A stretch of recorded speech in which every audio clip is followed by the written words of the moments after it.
Je ne sais pas si le comité a prévu quelque chose pour les autres candidates. On va d'abord permettre aux autres candidats de descendre. Donc ça veut dire que c'est quelqu'un qui a appris les deux langues. Et ça, c'est ce que nous devons apprendre à nos femmes, à nos enfants. On applaudit.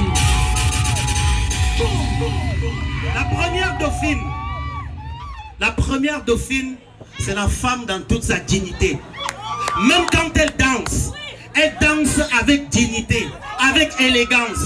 Et ça, vraiment, s'il vous plaît, il y a des jours où on se gâte. Il y a des jours où on doit avoir le nyanga, la dignité dans tout ce qu'on fait. Et c'est pour ça que dans notre trio là, on a tout. On a la dignité, on a le sagat, on a l'intelligence, on a la sagesse et on a tout. Donc bravo aussi au numéro 2. Le numéro 3, elle nous a séduit d'abord avec son élocution, son kaba. Elle s'exprimait avec beaucoup d'élégance, avec beaucoup d'élégance. Elle était fluente. Elle parlait, on avait envie de l'écouter. Elle était posée et nous avons été séduits d'abord par son élocution, en plus du fait qu'elle avait le kaba. Maintenant, je dois vous dire une chose, j'étais quand même un peu déçu. Parce que là, le premier passage, c'était le passage du stylisme. Et franchement, pour le premier passage, c'était elle notre coup de cœur. Elle avait le plus beau kaba, elle était magnifique.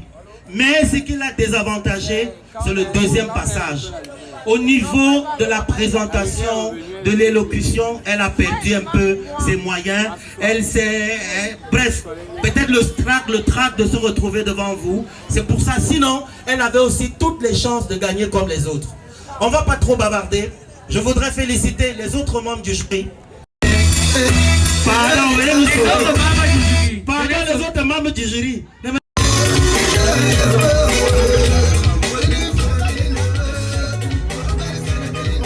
Alors, tout est bien, qui finit bien. Je pense que chacun a écouté tout ce qui s'est dit. La Miss Kaba, 8 mars 2025, a été élue. Maintenant, les membres du jury dansent avec les candidates gagnantes et tout se passe bien. Voilà. Les candidates reçoivent leur lot. Voilà. C'était magnifique, c'était bien. J'ai apprécié. Après, je termine ma soirée, mon 8 mars, en beauté avec mon amour. Voilà. Je pense que là, c'est mon meilleur 8 mars depuis que j'ai commencé à célébrer la Journée internationale des droits de la femme. Portez-vous bien. Bisous.